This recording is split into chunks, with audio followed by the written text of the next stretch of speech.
बिस्मिल्लाहिर्रहमानिर्रहीम। अस्सलाम वालेकुम डियर स्टूडेंट्स, मेरा नाम दानिश मुजीद और आप मेरा यूट्यूब चैनल देख रहे हैं फिजिक्स विद दानिश। तो बच्चों, जैसा कि आप लोगों को पता है कि हम लोगों ने फर्स्ट ईयर फिजिक्स का चैप्टर नंबर 5 स्टार्ट किया हुआ था, जिसका नाम है वर्क एंड एनर्जी। और प्रीवियस लेक्चर्स के अंदर हम लोगों ने वर्क को डिटेल डिस्कस किया, उसकी पॉजिटिव वर्क क्या होता है, नेगेटिव वर्क क्या होता है, और ग्राफ के अंदर कांस्टेंट फोर्स के जरिए हम लोगों ने वर्क को डिस्कस किया, वेरिएबल फोर्सेस के अंदर डिस्कस किया। तो वर्क से ही डिस्कशन हम करते आ रहे हैं, वर्क के ऊपर ही, और आज हम उसी को आगे फर्दर डिस्कस करेंगे। और वर्क से ही रिलेटेड हमारे पास एक टॉपिक है जिसका नाम है conservative and non conservative fields. ठीक हो गया। अब कंजर्वेटिव फील्ड्स क्या होती है, नॉन कंजर्वेटिव फील्ड्स क्या होती है, तो पहले मैं कंजर्वेटिव फील्ड को एक्सप्लेन करूंगा, उसके बाद फिर हम आते हैं नॉन कंजर्वेटिव फील्ड की तरफ। ठीक है, बट उससे पहले हम लोग देख लेते हैं कि फील्ड क्या होती है। बच्चों, फील्ड ऑफ फोर्स मैंने यहाँ पे डिफाइन किया हुआ है कि region around the body in which the body influence the other body by a force. मतलब कि मेरे पास एग्जाम्पल के तौर पे एक चार्ज मौजूद है, इसके अराउंड हमें पता है कि एक रीजन होता है जिसको हम इलेक्ट्रिक फील्ड कहते हैं। अब उस रीजन के अंदर कोई दूसरा पॉजिटिव चार्ज या नेगेटिव चार्ज इंटर कर जाए तो क्या होगा? जब पॉजिटिव चार्ज इंटर करेगा तो इसके ऊपर एक फोर्स लगेगी इस चार्ज की तरफ से। अब यही पॉजिटिव चार्ज लेट सपोज यहां पे मौजूद है, तो अब मैं आपसे पूछता हूं कि क्या इस चार्ज के ऊपर फोर्स लगेगी? आप कहेंगे नहीं सर। क्यों? क्योंकि ये इसके इस बाउंड्री से बाहर है। ठीक है, ये जो बाउंड्री है ना, इसी को फील्ड कहते हैं बच्चों। अब जब ये चार्ज इस बाउंड्री के अंदर आया तो इस चार्ज ने अपने ऊपर एक फोर्स एक्सपीरियंस की। अब चूंकि ये पॉजिटिव चार्ज है तो ये रिपल्सिव फोर्स एक्सपीरियंस करेगा, ये नेगेटिव चार्ज है तो ये अट्रैक्टिव फोर्स एक्सपीरियंस करेगा। ठीक है, बट ये कब कर रहे हैं? जब ये इस रीजन के अंदर आ गए। ठीक है, वहीं पे अगर मैं आपको एक और मैग्नेट्स की, अगर हम डेली लाइफ में हम मैग्नेट्स को देखते भी रहते हैं, तो मेरे पास दो मैग्नेट्स है, वो इतने डिस्टेंस पे है, क्या ये एक दूसरे को अट्रैक्ट या रिपेल करेंगे? तो आप कहेंगे नहीं सर, ये तो बहुत ज्यादा दूर है। आप मैं इनको क्या कर रहा हूं, करीब लेके आ रहा हूं। मैं जैसे इनको करीब लाया, एक पॉइंट पे पहुंचा, अभी मैंने इनके दरमियान फिजिकल कांटेक्ट नहीं हुआ, बट ये क्या करेंगे? अगर तो नॉर्थ पोल आमने सामने हुए तो ये रिपल्शन शो करेंगे, और साउथ और नॉर्थ आमने सामने तो ये अट्रैक्शन शो कर देंगे। ठीक है, तो अब ये क्यों हुआ? अभी तो इनके दरमियान कोई फिजिकल कांटेक्ट नहीं था। तो मैं बताऊं आपको बच्चों कि इन मैग्नेट्स के अराउंड एक मैग्नेटिक फील्ड मौजूद होती है, एक रीजन मौजूद होता है। जैसे ही वो रीजन आपस में कोलाइड करते हैं तो क्या होता है कि ये एक दूसरे के ऊपर फोर्स लगाना शुरू कर देते हैं। तो इसको हम कहते हैं फील्ड। ठीक है, अब कंजर्वेटिव फील्ड क्या होती है, कंजर्वेटिव फील्ड क्या होती है, तो उसको समझते हैं कि बच्चों मेरे पास एक फील्ड तब कंजर्वेटिव कहलाएगी कि जब वो दो प्रॉपर्टीज को ओबे करती हो। वो प्रॉपर्टीज कौन कौन सी है? तो वो ये दो प्रॉपर्टीज है। मैंने लिखा है कि a field is said to be conservative if it has two important properties. Number one, work done is independent of path, and in close loop work done is zero. Sorry, मैं यहां पे zero लिखना भूल गया हूं, work done is zero. सही हो गया। अब ये क्या कहानी है? देखो बच्चे, एग्जाम्पल बताता हूं। मेरे पास ये मार्कर है, इस मार्कर को मैं इधर इस पॉइंट पे लेके आना चाहता हूं, तो मैं इसको डायरेक्टली यहां से इधर भी लेके आ सकता हूं। ठीक है, या मैं इसको यहां से उठाऊं और यूं लेके जाऊं, फिर यूं लेके जाऊं, फिर यूं लेके जाऊं, फिर नीचे लाऊं, फिर ऊपर लेके जाऊं। अब पॉइंट क्या है कि मैंने इस मार्कर को इधर इस पॉइंट पे लेके आना है। अब मैं उसको डायरेक्टली लेके आऊं या घुमा फिरा के लेके आऊं, दोनों कंडीशंस में जो वर्क होगा ना वो इक्वल होगा। ये पहला पॉइंट। दूसरा, कि एक क्लोज लूप के अंदर, जैसे इसी की एग्जांपल ले ले, मेरे पास एक पाथ है, इस ऑब्जेक्ट को मैंने पॉइंट सी पे लेके जाना है। मेरे पास एक रास्ता है ए से बी, बी से सी, और एक रास्ता है डायरेक्टली ए से सी। अब मैं क्या करता हूं, मैं पहले ये रास्ता फॉलो करता हूं, ए से बी और बी से सी। तो मैंने एक वर्क की वैल्यू निकाल ली, फिर मैं ए से सी इसको लेके जाता हूं, फिर मैंने वैल्यू निकाल ली वर्क की, वो दोनों वैल्यू सेम होंगी। और दूसरी बात ये कि अगर मैं ए से बी पे ऑब्जेक्ट को लेके जाऊं, बी से सी पे लेके जाऊं और सी से वापस ए पे लेके आऊं, तो ये क्लोज लूप बन गया है। और इस क्लोज लूप के अंदर जो वर्क होगा वो जीरो के इक्वल होना चाहिए। तो ये, अगर ये दो प्रॉपर्टीज एक फील्ड के अंदर पाई जाती हैं तो ऐसी फील्ड को कंजर्वेटिव फील्ड कहते हैं बच्चों। क्या कहते हैं? कंजर्वेटिव फील्ड कहते हैं। ठीक हो गया। अच्छा, अब अगर मैं इसकी एग्जांपल्स की बात करूं तो मेरे पास ग्रेविटेशनल फील्ड और इलेक्ट्रिक फील्ड इसकी क्या है, एग्जांपल्स आती हैं। ठीक हो गया। तो आओ बच्चे अब हम डिस्कस करते हैं, प्रूव करते हैं कि क्या ये पॉइंट्स हमारे पास वैलिड है या नहीं। ठीक है, तो सबसे पहले हम देख लेंगे कि क्लोज लूप के अंदर वर्क डन 0 है। उसके बाद हम देखेंगे कि अगर मैं दोनों पाथ्स में से कोई भी एक पाथ फॉलो करूं तो क्या मेरे पास वर्क इक्वल आता है कि नहीं आता। ठीक है, तो सबसे पहले हम क्या करते हैं, क्लोज लूप के अंदर वर्क डन फाइंड करते हैं। ठीक है, तो अब पहला पॉइंट क्या है कि मेरे पास ये ऑब्जेक्ट के ऊपर एक वेट फोर्स लग रही है विच इज mg। अब वेट हमारे पास एक फोर्स है जो कि डाउनवर्ड लग रही है। ऑब्जेक्ट डिस्प्लेस हो रहा है इस डायरेक्शन में, ऑब्जेक्ट मूव करके जा रहा है इस डायरेक्शन में, दोनों के दरमियान 90 डिग्री है या नहीं है। ठीक है, आप इन पाथ को नाम भी दे दें, ए से बी तक का जो फील्ड है उसको आप D1, रास्ता जो है उसको D1 का नाम दे दें, बी से सी तक जो पाथ है उसको D2 का नाम दे दें, सी से ए तक जो है उसको D3 का नाम दे दें। सही हो गया। अच्छा, अब मैंने क्या करना है, ए से बी वर्क फाइंड करना है, तो वर्क किसके इक्वल हो जाएगा, तो बच्चों मैं कहता हूं कि जो वर्क इक्वल हो जाएगा एफ D1 cos थीटा। अब यहाँ पे cos थीटा कितना है, तो वो तो 90 डिग्री होगा, तो आप लिख लेंगे एफ D1 cos 90 डिग्री, और हमें पता है कि cos 90 डिग्री ये इक्वल होता है 0 के, तो यहां पे आ जाएगा F D1 into 0 and that will be 0। मतलब work done from A to B that is actually what, that is 0। A से बी तक का जो वर्क आया वो मेरे पास 0 आया। ठीक है, अच्छा जी, ये मैंने फाइंड कर लिया ए से बी तक का वर्क। ठीक है, अब बी से सी का वर्क फाइंड करते हैं। अब मैं वर्क फाइंड करता हूं, वर्क फ्रॉम बी से सी तक, वो मेरे पास क्या बन जाएगा एफ D2। अब ये पाथ कौन सा कवर कर रहा है, D2। अब देखें D2 पाथ जो है बच्चों वो कवर हो रहा है अपवर्ड डायरेक्शन में, बट वेट फोर्स अभी भी क्या है, वो डाउनवर्ड है विच इज mg। सही हो गया, तो मैं यहाँ पे वैल्यूज पुट कर देता हूं, तो मेरे पास क्या आ जाएगा जी, दोनों के दरमियान आप एंगल देखें, दोनों के दरमियान एंगल कितना बन रहा है, दोनों के दरमियान एंगल बन रहा है 180 डिग्री, तो मैं लिख लूंगा cos 180 डिग्री, और मुझे पता है कि cos 180 डिग्री ये इक्वल होता है -1 के। सही हो गया, तो मैं यहाँ पे वैल्यू पुट कर देता हूं, तो work done from B to C that is actually equals to F D2 into -1 and that will be -f D2। ये मेरे पास क्या हो जाएगा जी, बी से सी तक का वर्क हो जाएगा। सही हो गया, अब इसको आपने क्या करना है, अब मैं इसको अंडरलाइन करके रखता हूं कि ये आपने माइंड में रखना है। सही हो गया। अच्छा, अब चूंकि मैंने ए से बी तक ऑब्जेक्ट को ले गया, बी से सी तक ले गया, अब मैं फाइंड क्या कर रहा हूं, मैं क्लोज लूप के अंदर वर्क का 0 प्रूफ कर रहा हूं कि क्लोज लूप के अंदर जो वर्क डन होता है वो 0 होता है। ठीक हो गया। अब तीसरा पाथ कौन सा होगा, अब मुझे इस सी पॉइंट से ए पॉइंट तक ऑब्जेक्ट को लेके आना है। क्या करना है, सी पॉइंट से ए पॉइंट तक मैंने इस ऑब्जेक्ट को लेके आना है। ठीक है, अच्छा, अब मैंने उसको मैं यहां पे कर देख लें आप, अब मैंने वर्क फाइंड करना है, work done from C to A, work done from C to A मैंने फाइंड करना है, तो अब सी से ए की तरफ मेरे पास ऑब्जेक्ट मूव करके आ रहा है। अब देखो बच्चों, इस लेंथ को मैंने नाम क्या दिया है, इसको मैंने दिया है D3।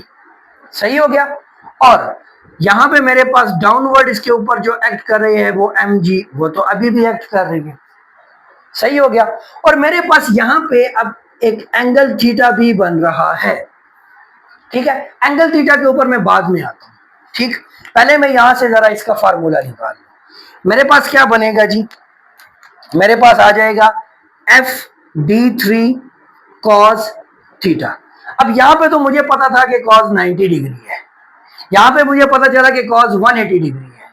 अब यहां पे मुझे एंगल तो गिवन है, बट अब मैं समझ नहीं आ रही कि ये एंगल कितना है, 90 है, 180 है, कितना है, 0 है, कितना है, नहीं पता। ठीक है, तो वेट तो अभी भी ऑब्जेक्ट के ऊपर डाउनवर्ड ही एक्ट कर रहा है, तो मैं क्या करता हूं, ये जो डिस्प्लेसमेंट कवर कर रहा है ना, इसको इसके दो कंपोनेंट्स में हम डिवाइड कर देते हैं। देखो बच्चों, मैंने ये वाला डिस्टेंस जो है इसको मैंने D1 का नाम दिया हुआ है, और इस वाले डिस्टेंस को मैंने D2 का नाम दिया है, ये आपने अपने माइंड में रखना है। ठीक है, अब डिस्प्लेसमेंट का जो पैरामीटर है उसके हम दो कंपोनेंट्स बना लेते हैं, एक उसका साइन कंपोनेंट बन जाएगा, एक उसका कॉस कंपोनेंट बन जाएगा। सही हो गया। अब साइन कंपोनेंट कौन सा बनेगा, थीटा के बिल्कुल अपोजिट वाला बन जाएगा, d3 साइन थीटा। ठीक है, जो रिमेनिंग साइड रह जाएगी तो वो क्या बन जाएगी, d2 cos theta, sorry d3 cos theta. अब जरा यहां पे देखें तो मेरे पास d3 cos थीटा यहां पे भी मौजूद है, d3 cos थीटा यहां पे भी मौजूद है, ये देखें d3 cos थीटा। अब इस d3 cos थीटा के ऊपर ही मेरे पास d2 वैल्यू भी मैंने ली हुई है, इसी पाथ के ऊपर मेरे पास एक्चुअल में इसको मैंने d2 का नाम दिया हुआ है, और इसी d2 के ऊपर एक्चुअल में d3 का cos कंपोनेंट भी बन रहा है, और वो कंपोनेंट मेरे पास यहाँ पे भी मौजूद है। तो मैं इस पूरे के पूरे कंपोनेंट की जगह पे d2 की वैल्यू को ऐड कर सकता हूँ। तो आप कहेंगे जी यस सर आप ऐड कर सकते हैं, आपको कौन मना कर सकता है। तो ले जी हम ऐड करते हैं, तो मेरे पास बन जाएगा f d2। ठीक है, अब ये मेरे पास वर्क है फ्रॉम C टू A, और ये मेरे पास आ जाएगा work done from C to A। ठीक हो गया। अब मेरे पास तीनों पाथ के ऊपर का वर्क मुझे मिल गया। अब मैंने क्या फाइंड करना है, मैंने करना है कि मैंने टोटल वर्क फाइंड करना है। अब हम टोटल वर्क फाइंड कर लेते हैं, तो टोटल वर्क किसके इक्वल होगा, तो टोटल वर्क को देखिए जरा, WT वो इक्वल होगा work done from A to B, जो कि मेरे पास ये है, और जिसकी वैल्यू क्या है वो 0 है। ठीक है, work done from A to B plus work done from B to C plus work done from C to A। ठीक हो गया।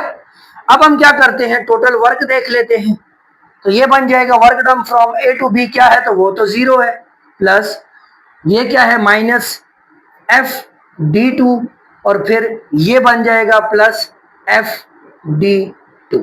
ठीक है, अब देखें ये मेरे पास इसके साथ कैंसिल हो गया, तो मेरे पास वैल्यू क्या आ जाएगी जी 0। तो मतलब कि टोटल वर्क क्या हो गया, वो क्लोज लूप के अंदर 0 हो गया। ठीक है, ये ले जी, यही चीज तो हम लोग सेटिस्फाई कर रहे थे। तो इसका जो ये सेकंड कंडीशन है ये हमने सेटिस्फाई कर ली कि क्लोज लूप के अंदर मेरे पास जो वर्क होता है वो क्या होता है, वो तो 0 होता है। सही हो गया, पॉइंट समझ आई। ये मेरे पास क्या है, ये मेरे पास वर्क की कंजर्वेटिव फील्ड की सेकंड कंडीशन हमने सेटिस्फाई कर। ठीक है, अब आते हैं जी इस कंडीशन के, work done is independent of path, कि अब मेरे पास जो वर्क डन है वो इंडिपेंडेंट ऑफ पाथ है। अब वो कैसे है तो उसको प्रूव कर लेते हैं। तो देखो बच्चों, प्रूव करते हैं जी। अच्छा, ये अगर आपने नोट नहीं किया तो आप इस वीडियो को बैक ले जाएं और आप इसको फाइंड कर सकते हैं, दोबारा नोट कर सकते हैं। ठीक हो गया। अच्छा जी, ये लें जी। अब हम बात करते हैं जी इस सेकंड पॉइंट की। अब देखो बच्चे, लेट्स सपोज मेरे पास ऑब्जेक्ट इस पॉइंट सी के ऊपर है यहाँ पे, अब मैं उसको नीचे लेके आना चाह रहा हूँ, बी पे, सी से ए पे लेके आना चाह रहा हूँ। सीधी सीधी बात है, मैं क्या करना चाह रहा हूँ कि मैं इस ऑब्जेक्ट को सी पॉइंट से ए पॉइंट पे लेके आना चाह रहा हूँ। अब आप देखें कि मैं इसको डायरेक्टली सी से ए पे ले आऊं, या मैं पहले इसको सी से बी पे लेके जाऊं फिर ए पे लेके आऊं। मेरे पास अब दो रास्ते हैं, एक ये वाला रास्ता और एक ये वाला रास्ता। ठीक है, अब हम लोग पहले ये वाला रास्ता देख लेते हैं, सी से बी और बी से ए। तो ये अभी हम लोगों ने वर्क फाइंड किया था कि वर्क डन फ्रॉम सी से बी, सी से बी क्या हो जाएगा, सी बी, इससे मैं रिप्रेजेंट कर देता हूं। तो आप देख लें, अब इसमें जो है तो ऑब्जेक्ट जो है वो डाउनवर्ड मूव करके आ रहा है, तो इसकी डिस्प्लेसमेंट भी डाउनवर्ड है और वेट फोर्स भी डाउनवर्ड है। ठीक हो गया। तो मेरे पास एफ डी कॉस 0 डिग्री और यहाँ पे D2 है तो आप D2 कर लें। ठीक हो गया। अब मुझे पता है कि cos 0 डिग्री जो है वो इक्वल होता है 1 के, तो ये मेरे पास बन जाएगा W C से B, वो क्या हो जाएगा जी F D2। सही हो गया। अच्छा जी, ये आ गया मेरे पास, ये ले work done from C to B। अब B से A अगर आता है तो यहाँ पे तो ये तो 0 हो जाएगा। अभी प्रीवियसली मैंने आपको बताया कि ऑब्जेक्ट मूव करके यूं आएगा, वेट डाउनवर्ड है, दोनों के दरमियान जो है तो वो क्या है 90 डिग्री है, तो वर्क 0 हो जाएगा। तो मैं इसको कैलकुलेट नहीं करता, मैं डायरेक्टली लिख लेता हूं कि work done from B to A that will be equals to 0। ठीक हो गया। अच्छा, अब मेरे पास इस पाथ का जो टोटल वर्क है वो अगर हम फाइंड करें तो वो हमारे पास क्या आएगा, तो work done from C to B and then B to A, that will be equals to FD2 plus 0 and that will be FD2। सही हो गया।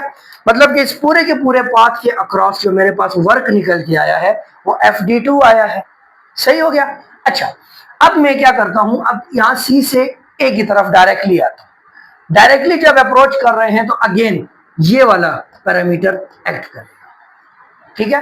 अब इसमें हम लोग ये वाली साइड क्यों लेते हैं, ये क्यों नहीं लेते, तो ये वाली साइड अगर हम ले तो ये तो ऑलरेडी जीरो ही है ना बच्चे, ये वाला वर्क हमारे पास जीरो नहीं है, तो वो जीरो होता है, इसलिए हमारे पास जो वर्क हो रहा है वो इस साइड पे हो रहा है। ठीक है। तो अब हम देख लेते हैं जी, वर्क डन फ्रॉम सी से ए, सी से ए वर्क की बात करें तो F D three cos theta. सही हो गया। अब एफ डी थ्री यहां पे देखिए हमने डी टू के इक्वल लिया था कि नहीं लिया था, तो यहां से भी देखिए कि एफ क्या हो जाएगा, डी टू के इक्वल हो जाएगा। तो ये मेरे पास जी work done from C to A है। अब देख लें मेरे पास सी से ए तक का वर्क कितना है, एफ डी टू, और ए सी से बी और फिर बी से ए तक का वर्क कितना है, वो भी एफ डी टू है। तो मतलब कि ये वाली कंडीशन भी सेटिस्फाई हो गई कि दोनों पाथ्स के ऊपर आप किसी भी पाथ को फॉलो करो, वर्क की वैल्यू हमेशा आपके पास क्या आएगी, सेम आएगी। ठीक हो गया। तो उम्मीद करता हूं कि आपको ये कंजर्वेटिव फील्ड का सारा कॉन्सेप्ट समझ आया। अच्छा, तो बच्चों अब जो नॉन कंजर्वेटिव फील्ड जो है ना, तो ये बिल्कुल कंजर्वेटिव फील्ड के ऑपोजिट है। मतलब इसमें हम लोग क्या पढ़ते हैं कि work done is independent of path. यहां पे मैंने लिखा कि work done in non conservative field depends upon the path. मतलब यहां पे वर्क डन डिपेंड नहीं करता, कंजर्वेटिव फील्ड के अंदर वर्क डन जो है तो वो फील्ड के ऊपर डिपेंड करता है। ठीक हो गया। वो इंडिपेंडेंट ऑफ पाथ नहीं है, फील्ड के अंदर किस पाथ को फॉलो किया जा रहा है तो वर्क उसके अंदर डिपेंड करेगा। सेकंड पॉइंट हमने यहां पे पढ़ा कि in close loop work done is zero, but यहां पे work done is in close path is not equals to zero. मतलब इसके बिल्कुल ऑपोजिट जो दो पॉइंट हमने इसके लिए कंजर्वेटिव फील्ड के लिए जो प्रॉपर्टीज हमने देखी थी ना, उन प्रॉपर्टीज के एग्जैक्ट ऑपोजिट दो पॉइंट हमने बना लेने हैं, और वो पॉइंट जो है तो किस चीज को सेटिस्फाई करेंगे, नॉन कंजर्वेटिव फील्ड को सेटिस्फाई करेंगे। ठीक है। इसकी अगर हम एग्जांपल्स की बात करें तो फ्रिक्शन फोर्स है, ड्रैग फोर्स है और एयर रेजिस्टेंस फोर्स। ठीक हो गया। तो बच्चों ये हमारे पास कंसेप्ट है किस चीज का, कंजर्वेटिव फील्ड का एंड नॉन कंजर्वेटिव फील्ड का। ठीक हो गया। तो उम्मीद करता हूं कि आप लोगों को ये सारे के सारे पॉइंट समझ आए होंगे। आसान से आसान तरीके से मैंने कोशिश किया कि आप कुछ चीजें एक्सप्लेन करूं। अगर कोई भी क्वेश्चन हो, कोई क्वेरी हो तो मुझे कमेंट करके जरूर बताएं। वीडियो को लाइक करें, चैनल को सब्सक्राइब करें और नेक्स्ट वीडियो का अपना ख्याल रखें। तब तक के लिए अल्लाह हाफिज।